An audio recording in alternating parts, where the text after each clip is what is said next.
आपको एक चीज और यहां समझा दूं। कितने देव हैं सनातन में? पंचदेव। और देवराज इंद्र इत्यादि ये अलग विषय है, वो व्यवस्थापक हैं। पर सनातन में इन पांच की पूजा होती है। यज्ञ भी इन पांचों के ही होते हैं, छठवा किसी का यज्ञ नहीं होता। मंदिर भी इन पांचों के ही बनते हैं, छठवा किसी का मंदिर नहीं बनता। यदि आप किसी छठवे में मन लगाते हैं तो फिर आप गलत हैं, रॉन्ग हैं।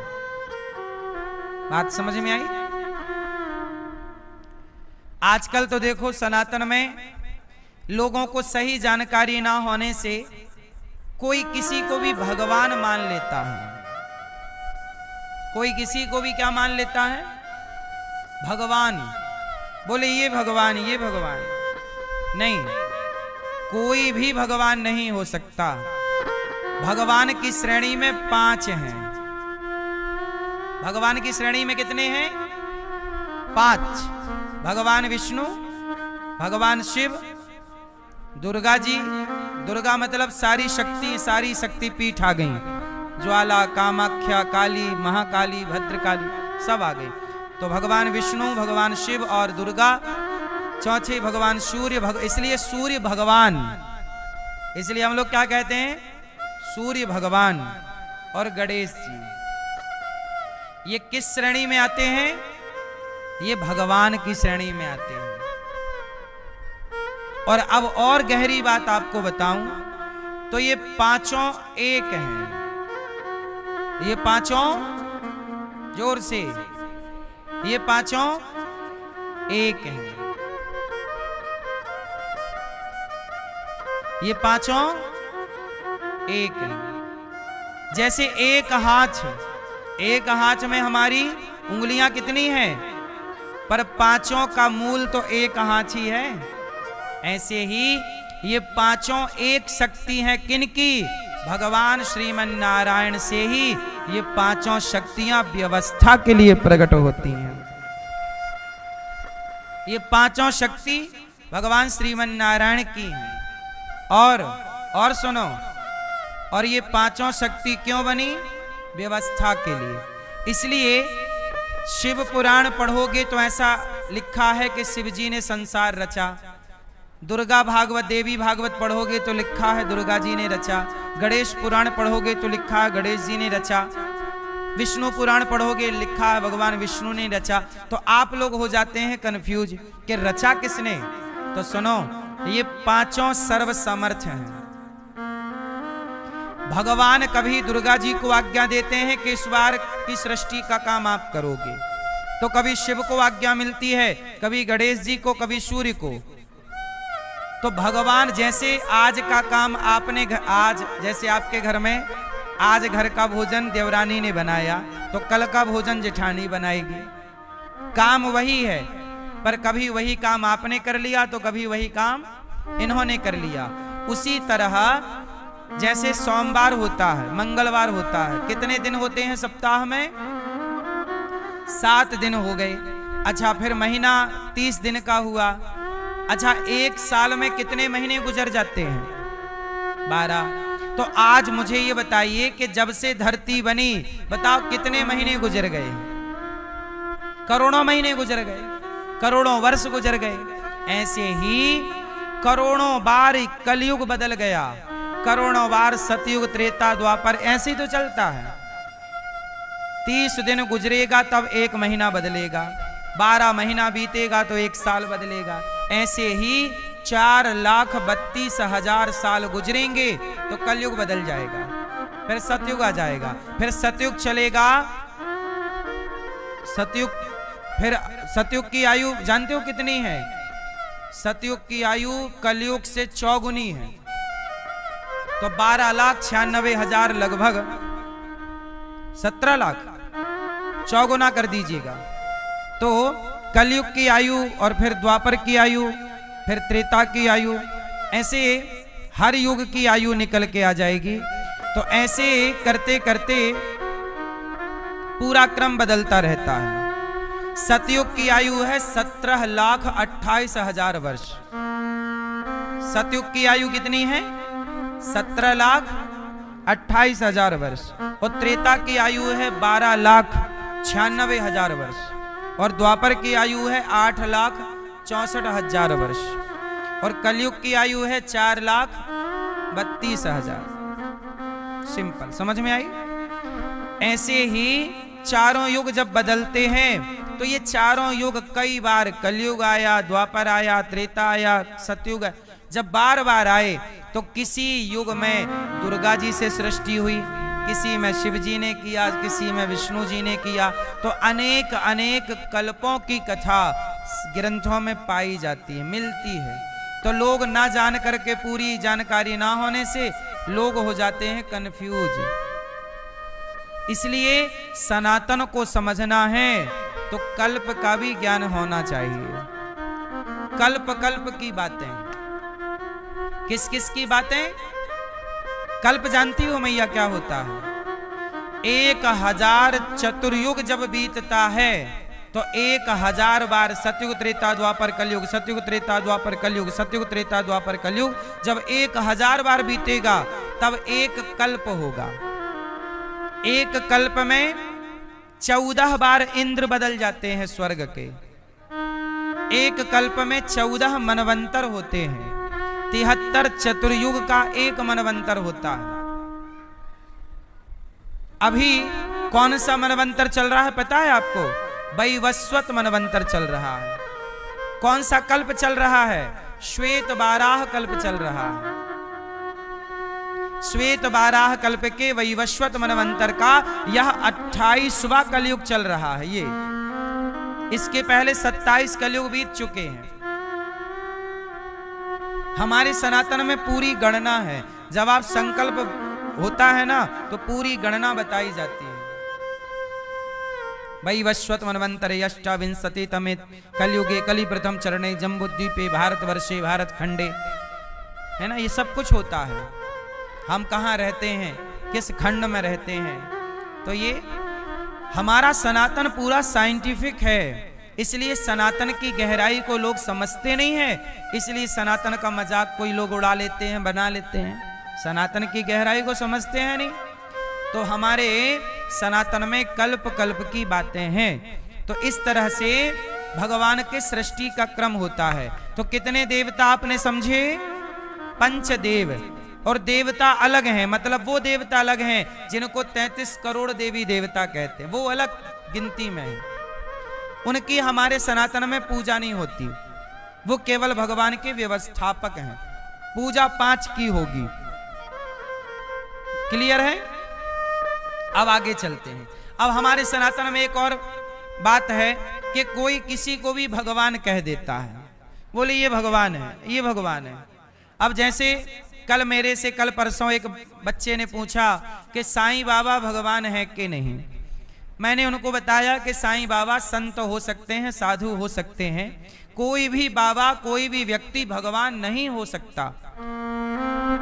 एक सीधी परिभाषा में आपको दे दूं, लक्ष्मी जी जिनके पांव दबाएं, मेरे साथ बोलो, लक्ष्मी जी जिनके चरण दबाएं वही भगवान है।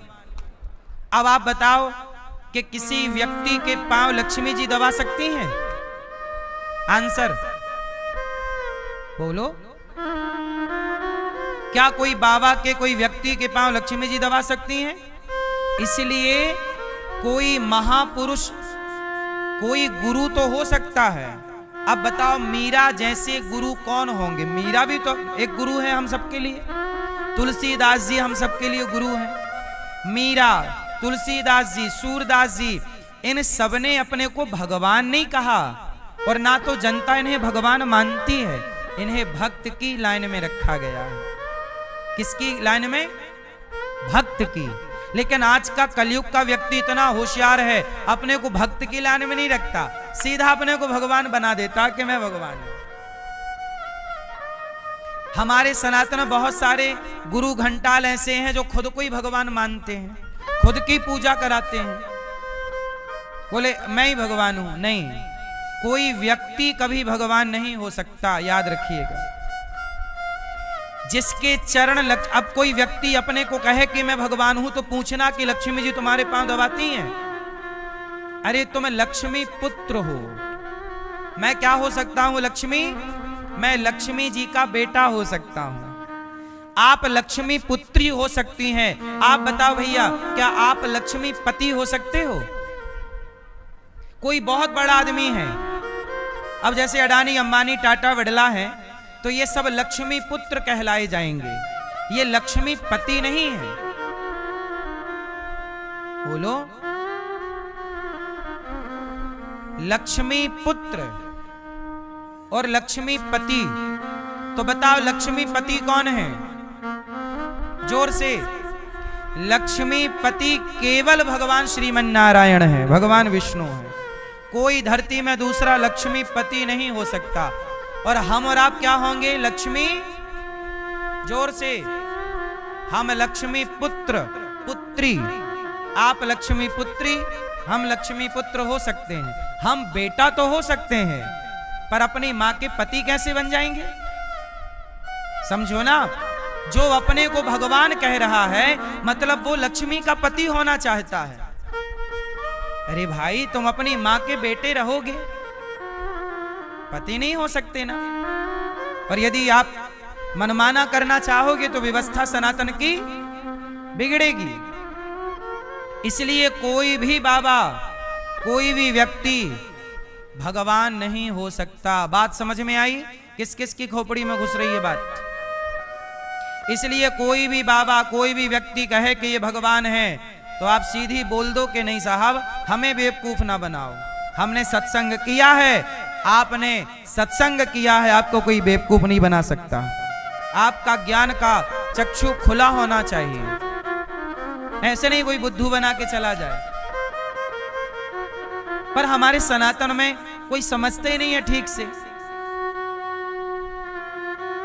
किसी को भी भगवान बना के बिठाल देते हैं।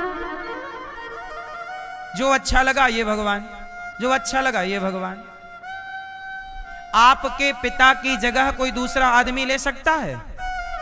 उत्तर दो जोर से। जब कोई दूसरा व्यक्ति बाप नहीं हो सकता, तो कोई दूसरा भगवान कैसे हो सकता है? भगवान एक ही रहेंगे। एको ब्रह्म द्वितीयो नास्ति। ईश्वर एक थे, एक हैं और एक ही तीनों काल में, भूत, भविष्य और वर्तमान। परमात्मा एक ही थे, एक ही हैं और एक। जैसे मुसलमान कहता ना हमारा अल्लाह एक है, पर आप मुसलमान लोग आपसे क्या कहते हैं? तुम्हारे भगवान बहुत हैं। आप लोगों को प्रॉपर नॉलेज नहीं है, इसलिए आप लोग जवाब दे नहीं पाते कि भाई साहब हमारे भगवान भी एक हैं, पर हमारे भगवान के रूप बहुत सारे हैं। जहां जरूरत पड़ती गई हमारे भगवान अवतार लेते चले गए। हमारे भगवान कितने हैं? एक, लेकिन उनके अवतार 24 हैं। अब एक के अवतार 24 कैसे हो सकते हैं? तो आओ बताता हूं, इसे भी समझते हैं। बात ऐसी है कि देखो, हमारे भगवान अपने भक्तों से बहुत प्रेम करते हैं। इसलिए जब भक्तों पर संकट आता है तो भक्तों की रक्षा के लिए पहुंच जाते हैं। जैसे प्रहलाद नाम के भक्त थे, उनके पिताजी ने वरदान मांगा कि ना मैं दिन को मरूं, ना रात के, ना अस्त्र से, ना शस्त्र से, ब्रह्मा के बनाए किसी व्यक्ति से नहीं। तब भगवान ने प्रहलाद के लिए और हिरण्यकश्यपु को मारने के लिए अलग तरह का रूप बनाया, क्योंकि वहां उस रूप की जरूरत थी। क्योंकि ब्रह्मा जी ने जो वरदान दिया है, उस वरदान की भी तो रक्षा करनी है। राक्षस भी कैसे हैं, पर पूजते ब्रह्मा को ही है। भाई वरदान किससे मांगते हैं? राक्षस लोग या शंकर जी से वरदान मांगते हैं, या लोग सुनो, या ब्रह्मा जी से वरदान मांगेंगे या तो शंकर जी से। अच्छा, भगवान विष्णु जी के आगे इन राक्षसों की दाल नहीं गलती, क्योंकि भगवान इनको समझ जाते हैं और हमारे शंकर जी बेचारे बड़े भोले भाले हैं, इन राक्षसों के षड्यंत्र को समझ नहीं पाते। एक राक्षस ने शंकर जी से वरदान मांग लिया कि हम जिसके सिर पे हाथ धर दें वो भस्म हो जाए। जिसका नाम पड़ा भस्मासुर। और ये भस्मासुर जानते हो किसका लड़का था? शकुनी का। शकुनी शकुनी शकुनी का बेटा। इसने भगवान शिव से कहा, शंकर जी, अच्छा नारद जी से कहा, सबसे जल्दी कौन खुश होता है बताओ, टाइम कम है। तो नारद जी ने कहा सबसे जल्दी तो भोलेनाथ खुश होते हैं। अच्छा मैं अभी। तो क्या किया इसने? अपने शरीर के अंग काट काट के शिव जी को समर्पण कर। शंकर जी बोले यार काहे मर रहा है? और शंकर जी के लिए जब मर रहा तो शंकर जी का आना धर्म हो जाता है।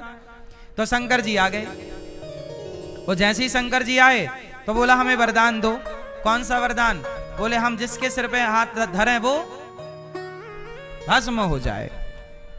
शंकर जी बोले तथास्तु। तुम जिसके सिर पे हाथ धरो। तो उस भस्मासुर ने कहा कि पहले आप पे ही चेक करें शंकर जी, क्योंकि पता नहीं हमारा वरदान सही है कि नहीं। तो एक बार आपके सिर में हाथ धर के चेक करेंगे हम। अब शंकर जी भागे। अब शंकर जी के पीछे पड़ गए। अब शंकर जी भाग रहे हैं, यहां वहां पूरे संसार में भाग रहे हैं। अब भस्मासुर लगा पीछे। देखो शंकर जी वरदान देके फंस गए। शंकर जी वरदान देके, जब शंकर जी फंसते हैं और जब ब्रह्मा जी फंसते हैं तब भगवान नारायण भगवान विष्णु ही इनको निकालते हैं। तो शंकर जी ने आवाज लगाई, हे प्रभु सुन रहे हो? भगवान बोले हाँ आओ जल्दी। भगवान बोले क्या हुआ? अरे चेला परेशान कर रहा है। चेला हमारी खोपड़ी में हाथ रखना चाहता है। तो भगवान बोले आओ। तो भगवान मोहिनी बनकर आए, मोहिनी अवतार। तो मोहिनी बनकर आए तो भस्मासुर भागा जा रहा। भगवान मोहिनी बोले यहाँ आओ, बहुत सुंदर हो, कहाँ जा रहे हो? अरे बोले शंकर जी के ऊपर हाथ धरना है। इन्होंने वरदान दिया है कि जिसके ऊपर हाथ धरोगे भस्म हो जाओगे। तो मैं ट्राई कर रहा हूं, चेक कर रहा हूं कि वरदान सही है कि नहीं। तो भगवान मोहिनी बनकर आए। भगवान विष्णु बोले अच्छा, अरे और किसी के सिर में हाथ धरने की क्या जरूरत है? भगवान ने तुम्हारे पास भी तो सिर है, ईश्वर ने तुम्हारे को भी तो सिर दिया है। तो भस्मासुर बोला मैं अपने ऊपर हाथ धरूंगा तो भस्म नहीं हो जाऊंगा। भगवान विष्णु बोले कि नहीं नहीं ऐसा कुछ नहीं है, तुम अपना हाथ थोड़ा ऊपर रखना, जैसे ही गरम गरम लगे हटा लेना, भाई धरना मत, पता चल जाएगा कि वरदान में दम है कि नहीं। भस्मासुर बोला ऐसा तो मैंने सोचा ही नहीं, ऊपर रखा हाथ। बोले गरम तो नहीं लग रहा है? हाँ फिर क्या। बोले फिर तुम्हारे को वरदान मिला ही नहीं। भगवान बोले ऐसा करो आ हमारे संग नाचो। हाँ बोले छोड़ो शंकर जी को जाने दो, आप नाचो। अब शंकर जी गए, सांस ले रहे हैं गहरी, हाँ थोड़ा रहा। भगवान विष्णु मोहिनी बनकर बोले चलो हमारे संग नाचो। भस्मासुर बोला बहुत सुंदर सुंदरी, आप कहां से आई हो?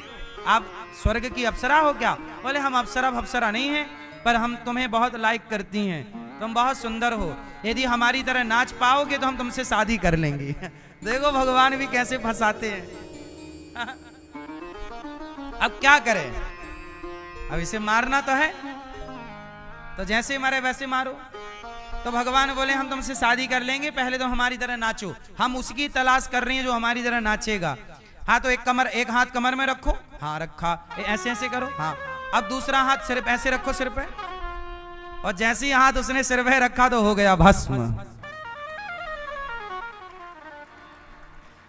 तो कुल मिलाकर कहने का अर्थ ये है कि ये जो हमारे भगवान हैं सबको संकट से यही निकालते हैं, इसलिए कोई भी भगवान नहीं हो सकता।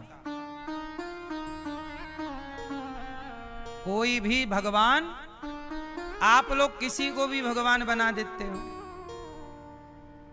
भगवान भगवान है। शंकर जी का भी दुख दूर करते हैं भगवान। काशी में जब कोई मरता है तो मुक्ति मिलती है, पर शंकर जी भी उसके कान में भगवान श्रीमन नारायण का राम मंत्र ही देते हैं। जा सुनाम बल शंकर काशी, देत सबहि सम गति अविनाशी। तो कुल मिलाकर जैसे हाथ एक है पर 5 उंगलियां हैं, ऐसे एक भगवान नारायण की शक्ति 5 तत्व 5 पंचदेव के रूप में दिखती है। तो सनातन में कल्प कल्प की कथाएं हैं, इसलिए एक परमात्मा का संसार है। सनातन में भी एक ही परमात्मा है, 2 भगवान है ना मैया। राम राम, राधे राधे, खुश रहो। तो भगवान कितने हैं सनातन में मेरी मां? एक। तो भगवान के अवतार हैं 24। तो कभी नरसिंह अवतार लिया, किसके लिए लिया? नरसिंह अवतार किसके लिए हुआ? प्रहलाद के लिए। और मोहिनी अवतार क्यों लिया? भस्मासुर के लिए। और देवासुर संग्राम हुआ ना, वो देवताओं को अमृत बांटना था, राक्षसों ने ले लिया अमृत, बांटने के लिए मोहिनी बनकर आए। एक अवतार फिर लिया वामन, फिर एक अवतार लिया राम, एक अवतार कृष्ण, ऐसे 24 अवतार लिए। तो हमारे भगवान एक हैं पर भगवान के अवतार अनेक हैं। अच्छा, हमारे भगवान के नाम कितने हैं? लोग कहते हैं कि हम राम राम कहें कि कृष्ण कृष्ण कहें।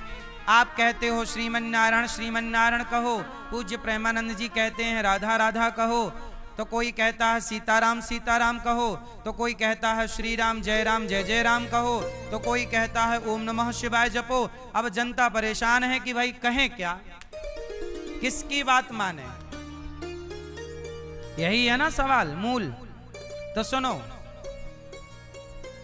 हमारे भगवान के नाम भी बहुत हैं और रूप भी बहुत हैं।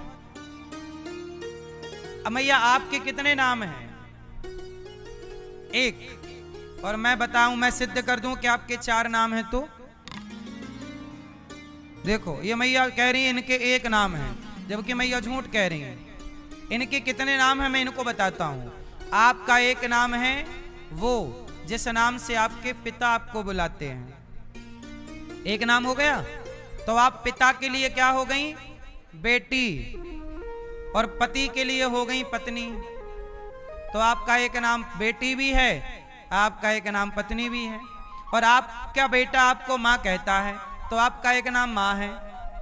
अच्छा, आपका भाई है, वो आपको बहना कहता है, मेरी बहन, तो आपका 1 नाम बहन है। आप एक हो, लेकिन आपको देखने वाले 4 हैं, तो आपको 4 रूपों में देखा गया। भाई, बाप के लिए आपका रूप अलग है और पति के लिए आपका रूप अलग है, भाई के लिए रूप अलग है और बेटे के लिए रूप अलग है, लेकिन आप तो एक हैं। ऐसे ही जैसे आप एक हैं पर आपको देखने वाले बहुत हैं, तो आपको अनेक रूपों से और अनेक नामों से देखा गया और बोला गया। ऐसे परमात्मा एक ही हैं। भगवान को देखने वाले भक्त अलग अलग हैं, तो अनेक भक्तों ने उस एक ही परमात्मा को, कोई कृष्ण कह के बुलाया, किसी ने राम कहकर बुलाया, उसी को किसी ने नारायण कहकर बुलाया, उसी को किसी ने जगन्नाथ कहा, किसी ने द्वारिकाधीश कहा, किसी ने विट्ठलनाथ कहा, किसी ने राधा कहा, किसी ने सीता कहा। तो भगवान नारायण की शक्ति है ना, नारायण की शक्ति है लक्ष्मी। तो जब नारायण राम बने तो उनकी शक्ति बन गई सीता, जब नारायण कृष्ण बने तो शक्ति हो गई राधा। तो भाई कंफ्यूज हो गए लोग कि अब मैं क्या जपूं? एक ही परमात्मा के नाम अलग हैं, उसी के नाम राम है, उन्हीं का नाम कृष्ण है, उन्हीं का नाम राधा है, उन्हीं का नाम लक्ष्मी है, उन्हीं का नाम रुक्मणी है। इतनी सी बात ना जानने से सनातन में बड़ी कंफ्यूजन है। क्यों मैया? आपके कितने नाम हैं? एक। अभी तो आपने सुना कि बहुत नाम, फिर और भी नाम हैं। आपके घर में जो आपका पोता होगा वो आपको दादी कहता होगा। आपका 1 नाम दादी भी है, 1 नाम नानी भी है, 1 नाम बुआ है, एक नाम मासी है, एक नाम मामी है, एक नाम आपका ननंद है, ये हमारी ननंद। ये एक नाम और है जिठानी, और आपका एक नाम और है देवरानी, और आगे चल के एक नाम और बनेगा आपका सास। बहू कहेगी ये मेरी सास, जो सांस नहीं लेने दे रही है। तो आपके ही जिंदगी में आपके ही 10-12 नाम हो जाते हैं। बोलो हाँ।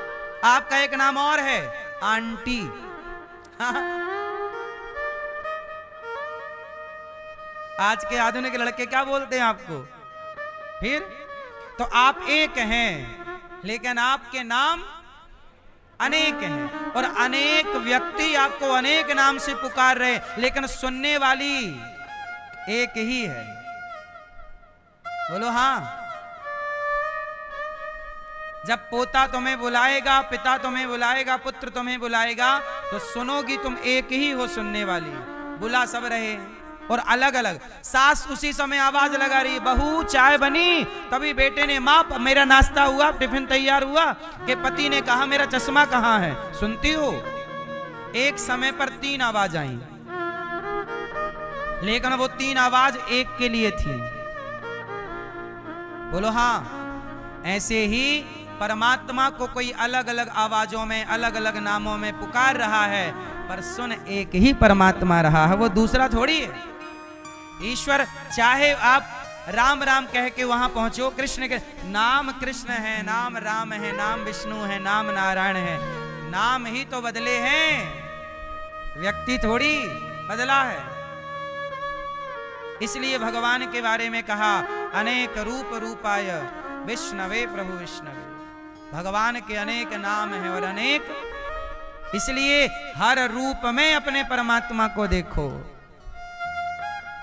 तेरे रूप अनेक तू एक ही है, तेरे नाम अनेक तू एक ही है। देखने वाले भक्तों ने तो गधे में और कुत्ते में भी